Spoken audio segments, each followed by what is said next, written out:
ایک چبوترے پر بیٹھنے کے بعد جلال الدین خلجی نے اپنے ان سارے امراء، رؤساء اور سالاروں کو جو وہاں جمع ہو گئے تھے مخاطب کر کے کہا، خدا ان لوگوں کو غارت کرے جنہوں نے تخت نشینی سے پہلے مجھے قتل کرنے کا ارادہ کیا، اور میں نے اپنی جان کے خطرے کے پیش نظر اس عظیم و شان بادشاہت کے بوجھ کو اپنے ناتواں کندھوں پر لا دیا ہے۔ میں یہ سمجھنے سے قاصر ہوں کہ میرا انجام کیا ہوگا۔ باوجود اس قدر شان و شوکت اور تزک و احتشام اور رعب و دبدبہ اور امراء اور ملازمین کی کثرت کے، سلطان غیاث الدین بلبن کے ساتھ اس سلطنت نے وفا نہ کی، اور اس کی آنکھیں بند ہوتے ہی اس کی اولاد تباہ و برباد ہو گئی۔ میرے بعد میری اولاد کا نہ جانے کیا حشر ہوگا، خدا ہی بہتر جانتا ہے کہ میرے بعد میرے وارث کیا کریں گے، اور زمانہ ان کے ساتھ اچھی طرح پیش آئے گا بھی یا نہیں۔ سلطان جلال الدین کی اس تقریر کے جواب میں وہاں جمع ہونے والے لوگوں نے 3 طرح کے رد عمل کا اظہار کیا۔ ایک گروہ وہ تھا جو سلطان جلال الدین خلجی کی اس تقریر سے بڑا متاثر ہوا۔ اس میں زیادہ تر دانشمند اور تجربہ کار لوگ تھے۔ وہ ایسے متاثر ہوئے کہ ان کی آنکھوں سے آنسو نکل آئے۔ دوسرا گروہ ایسے درباریوں کا تھا جو جوانی کے نشے میں سرشار اور قدرے بے باک تھے۔ انہوں نے آپس میں سرگوشیاں کر کے بادشاہ کو برا بھلا کہا۔ ایک گروہ ایسا بھی تھا جس میں زیادہ تر نوجوان طبقہ شامل تھا۔ انہوں نے اپنے خیالات کا اظہار کرتے ہوئے ایک دوسرے سے کہا، جلال الدین نے آج ہی عنان حکومت اپنے ہاتھ میں لی ہے اور آج ہی سے اپنے زوال کے خواب دیکھنے شروع کر دیے ہیں۔ جب ابھی سے اس کا یہ عالم ہے تو اس سے بہتر حکومت کی کیا توقع کی جا سکتی ہے۔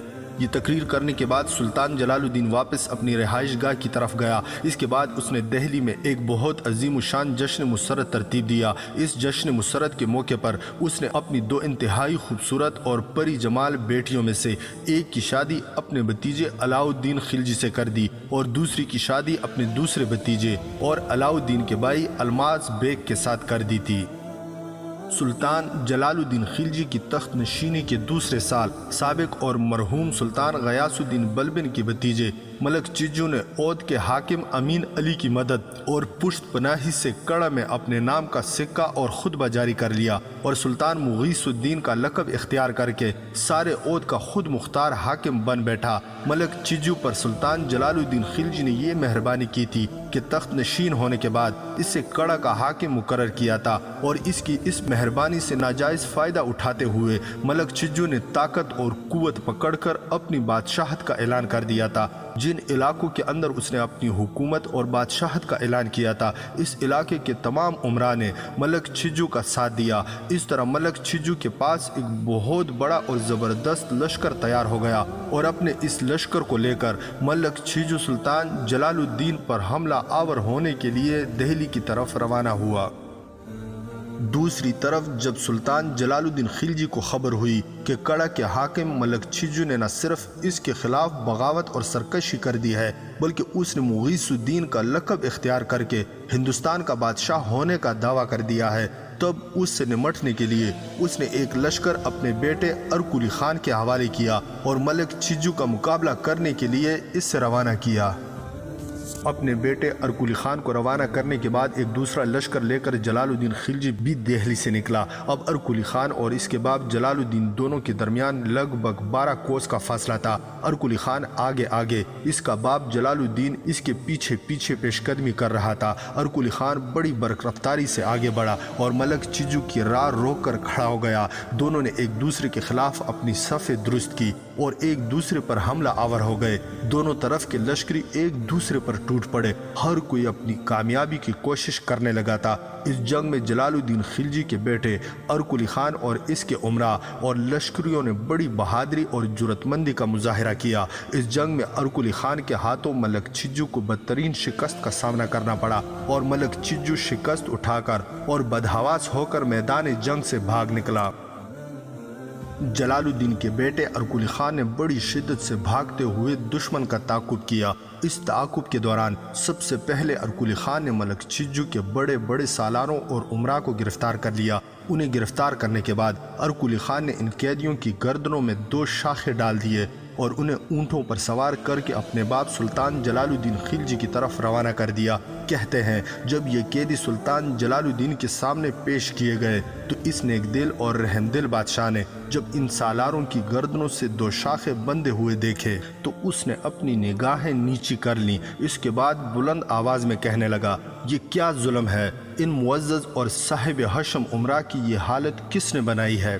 یہ کہہ کر جلال الدین خلجی نے حکم دیا کہ فوراً ان امراء کی گردنوں سے دو شاخیں علیحدہ کر کے انہیں اونٹوں سے اتار دیا جائے۔ ان قیدیوں میں سے بعض ایسے امراء بھی تھے جو مرحوم سلطان غیاث الدین بلبن کے دربار میں بہت ہی معزز اور محترم ہوا کرتے تھے۔ گرفتار ہو کر قیدی بننے والے ان سارے امراء کو سلطان جلال الدین خلجی نے پہلے حمام بھجوایا، اس کے بعد ان کے لیے بہترین پوشاکوں کا اہتمام کیا، اس کے بعد ان سب کی دعوت کی، ان کے ساتھ بڑا عمدہ سلوک کیا، انہیں خوب نوازا۔ سلطان جلال الدین خلجی کی ان مراعات، ان کی نوازشات سے وہ سارے معزز قیدی شرمندگی اور ندامت محسوس کر رہے تھے کہ کیوں انہوں نے ایسے نیک دل بادشاہ کے خلاف بغاوت کی۔ سب کی گردنیں جھکی ہوئی تھی۔ جلال الدین خلجی نے جب دیکھا کہ وہ سب شرمسار اور نادم ہیں تب مسکراتے ہوئے انہیں کہنے لگا، آپ لوگ اس قدر شرمندہ کیوں ہوتے ہیں؟ آپ میرے ملازم تو نہیں تھے جو میں آپ کی بغاوت کو نمک حرامی سے تعبیر کروں اور آپ کو سزا دوں، بلکہ ایک حیثیت سے تو آپ سب لوگ قابل قدر ہیں کہ آپ لوگوں نے اپنے سابق آقا غیاث الدین بلبن کا حق نمک پوری طرح ادا کیا اور اس کا ساتھ دیا جس کے تم سب لوگ نمک خوار تھے۔ آپ لوگوں کی یہ کوشش ہر لحاظ سے مناسب اور بجا تھی کہ بادشاہ کا منصب سلطان غیاث الدین کے خاندان سے باہر نہ جائے، لیکن اس کا کیا علاج کہ خداوند قدوس کی مرضی آپ کے ارادوں کے خلاف تھی، آپ اپنی کوشش میں کامیاب نہ ہوئے اور بادشاہت مجھ بوڑھے کے ہاتھوں میں دے دی گئی۔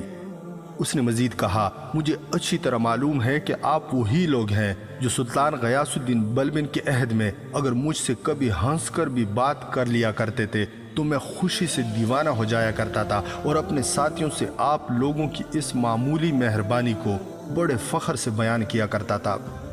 سارے امراء سلطان جلال الدین خلجی کے اس سلوک سے بڑے متاثر ہوئے اور آئندہ اس کے خلاف بغاوت نہ کرنے کا عہد کیا۔ جہاں تک سلطان غیاث الدین بلبن کے بھتیجے ملک چھجو کا تعلق تھا تو ارکلی خان کے ہاتھوں شکست اٹھانے کے بعد وہ اپنی جان بچانے کے لیے بھاگا اور ایک زمیندار کے گھر پناہ لی۔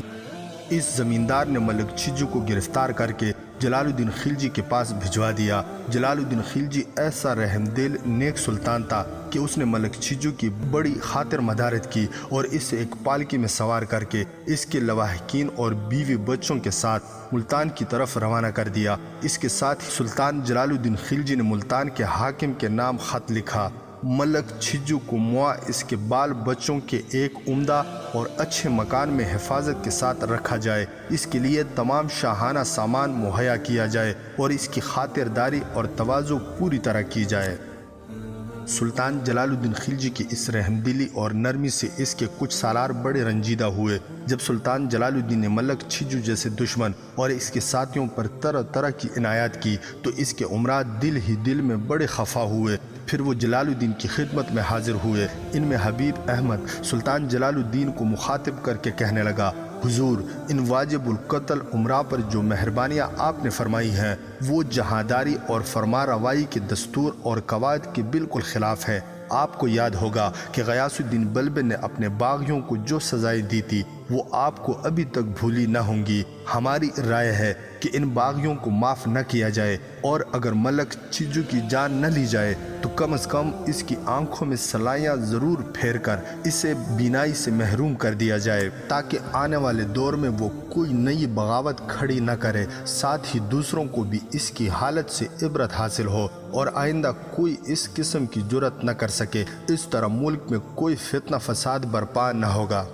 اپنے اس امیر کی اس گفتگو سے جلال الدین نے اپنے سارے امراء کو مخاطب کرتے ہوئے کہا، تم لوگوں نے جو کچھ کہا وہ بالکل درست ہے، لیکن میں کسی مسلمان کے خون سے اپنے ہاتھوں کو رنگنا نہیں چاہتا۔ اس وقت میری عمر 70 برس کی ہے، آج تک میں نے کسی مسلمان کی جان نہیں لی، تو بھلا میں اس عمر میں یہ کام کیسے کروں؟ اگر میں ان کے ہاتھوں گرفتار ہو گیا ہوتا اور یہ مجھے قتل کر دیتے تو قیامت کے روز ان لوگوں کو جواب دینا پڑتا، نہ کہ مجھے۔ میں نے کئی سال تک سلطان غیاث الدین بلبن کا نمک کھایا ہے، اور اب اس کے امراء اور وارثوں کو قتل کرنا مجھے زیب نہیں دیتا، اور یہ فعل میری نمک حرامی کی دلیل ہوگا۔ الغرض سلطان جلال الدین خلجی نے اپنے امراء کی گفتگو کا کوئی اثر نہ لیا اور اس طرح کی نرم گفتگو کرتے ہوئے انہیں رخصت کر دیا۔ اس موقع پر کچھ امراء نے سلطان جلال الدین سے یہ بھی کہا، دانشمندوں نے کہا ہے کہ سلطنت اور حکومت کی بنیاد دو چیزوں پر ہے، ایک نرمی اور دوسری قہر۔ اگر ان دونوں میں سے کسی ایک میں کمی ہوتی ہے تو سلطنت زوال پذیر ہو جاتی ہے۔ لیکن سلطان جلال الدین نے کسی کی بھی نصیحت پر عمل نہ کیا اور انہیں باعزت رخصت کر دیا۔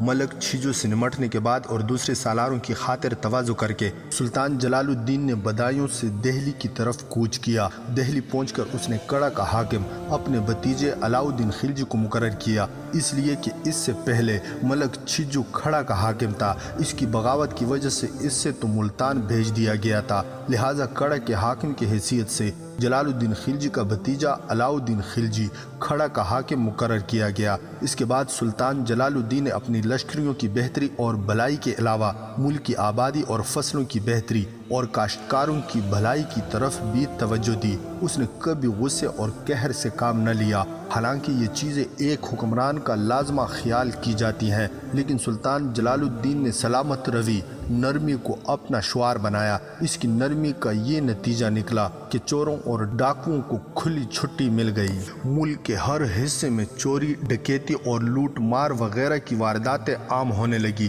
مجرموں کو پکڑا ہی نہ جاتا تھا، اگر کسی کو پکڑ کر بادشاہ کے سامنے پیش کیا جاتا تو نیک دل بادشاہ اس سے گزشتہ جرائم سے توبہ کروا کے اور آئندہ جرم نہ کرنے کا وعدہ لے کر چھوڑ دیتا تھا۔ جلال الدین خلجی کی اس نرمی کی وجہ سے خلجی امراء اس سے بہت برگشتہ اور خفا ہو گئے اور کل بندو بادشاہ کو لعنت ملامت کرنے لگے۔ جب خلجی امراء کی یہ باتیں سلطان جلال الدین کے پاس پہنچی تو وہ اس موقع پر بھی نرمی سے کام لیتے ہوئے کہنے لگا، کچھ امراء کبھی کبھی زیادہ شراب پی جاتے ہیں، لہٰذا نشے کے عالم میں وہ جو کچھ بکتے ہیں اس کی پرواہ نہیں کرنی چاہیے۔ ان امراء نے جب دیکھا کہ ان کی ملامت بھی بادشاہ کو سختی اور غضب سے کام لینے پر نہیں اکساتی تو وہ آپس میں سلطان جلال الدین کی معزولی کے مشورے کرنے لگے۔ ان امراء نے یہ فیصلہ کیا کہ اگرچہ سلطان جلال الدین کی بہادری اور جرأت مندی میں کوئی شک نہیں اور اس نے اپنے عہد جوانی میں منگولوں کے مقابلے میں جواں مردی، ہمت اور شجاعت کے جوہر دکھائے ہیں، لیکن اب کیونکہ وہ ضعیف العمر ہو چکے ہیں اور اس سے شعر کہنے اور سننے اور شطرنج کھیلنے کے علاوہ کوئی کام نہیں رہ گیا، اس لیے اس سے معزول کر کے ایک سالار ملک تاج الدین کوچی کو ہندوستان کا بادشاہ بنا لینا چاہیے۔ یہ فیصلہ کرنے کے بعد یہ سارے امراء ملک تاج الدین کوچی کی قیام گاہ میں جمع ہوئے۔ تاج الدین کوچی بھی بڑا خوش ہوا کہ دہلی کے سارے سالار اور سلطان جلال الدین خلجی کی دہلی کے سارے سالار سلطان جلال الدین خلجی کی جگہ اسے ہندوستان کا سلطان بنانا چاہتے ہیں، لہٰذا اس نے خوب دل کھول کر ان امراء کی آؤ بھگت کی۔ شراب نوشی کا طویل دور چلا اور سب امراء اس محفل میں شراب پی کر عالم مستی میں سلطان جلال الدین خلجی کے خلاف اول فول بکنے لگے تھے۔ ایک شراب پی کر اپنے ساتھیوں سے کہنے لگا، جلال الدین ہرگز اس قابل نہیں ہے کہ وہ ہندوستان کا بادشاہ ہو اور عنان حکومت اپنے ہاتھ میں رکھے۔ دوسرے نے کہا، میں اس جلال الدین خلجی کو موت کے گھاٹ اتار دوں گا۔ تیسرا یوں بکواس کرنے لگا، میں اپنی تلوار سے اس کے 2 ٹکڑے کر ڈالوں گا۔ غرض موج مستی کی اس محفل میں شراب پی کر جلال الدین خلجی کا ہر امیر جلال الدین خلجی کے خلاف بکواس کرنے لگا۔ ان سب کی بدقسمتی کہ ان امیروں میں سے کچھ جلال الدین خلجی کی طرفدار اور جانثار بھی تھے۔ ان میں سے ایک نے تاج الدین خلجی کوچی کے ہاتھ سے نکل کر شراب نوشی کی اس محفل میں جو باتیں ہوئی تھی وہ ساری سلطان جلال الدین خلجی کو بتائیں۔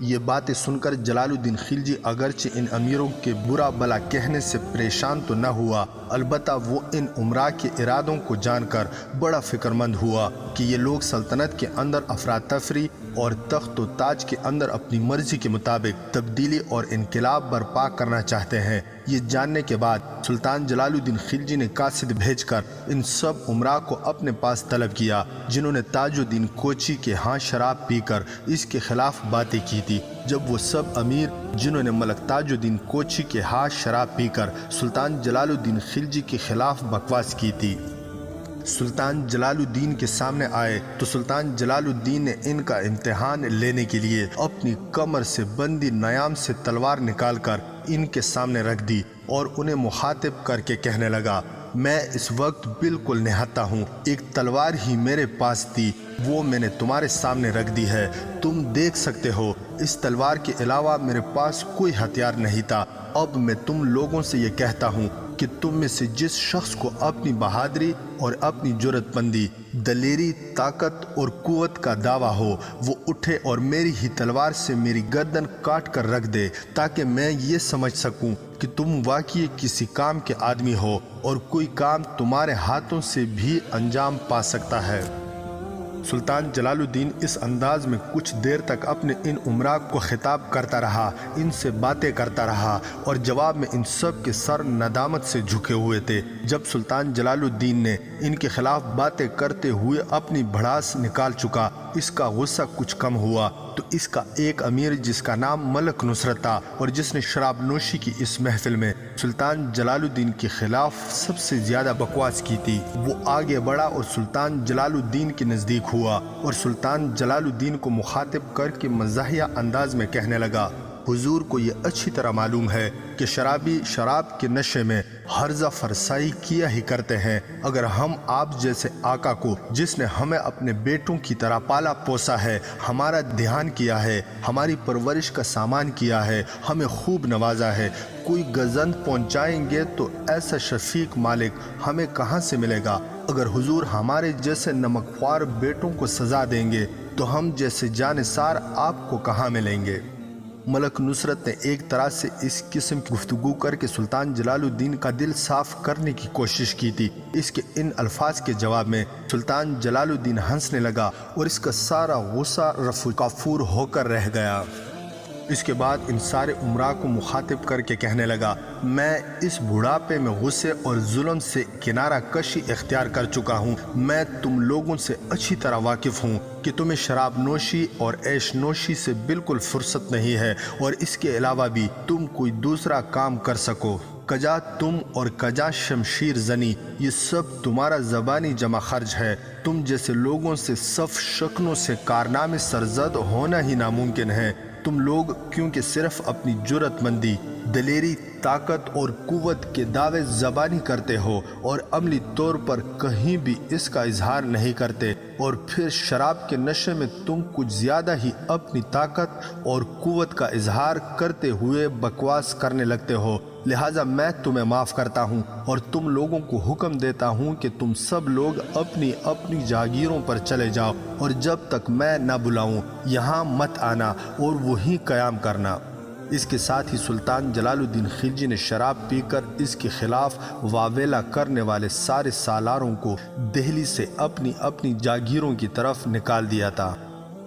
سلطان جلال الدین خلجی کی زندگی کے مزید واقعات کی قسط نمبر 3 ہماری آنے والی ویڈیو میں ملاحظہ کرنے کے لیے چینل کو سبسکرائب کرنا نہ بھولیے گا۔ اس وقت تک کے لیے فی امان اللہ۔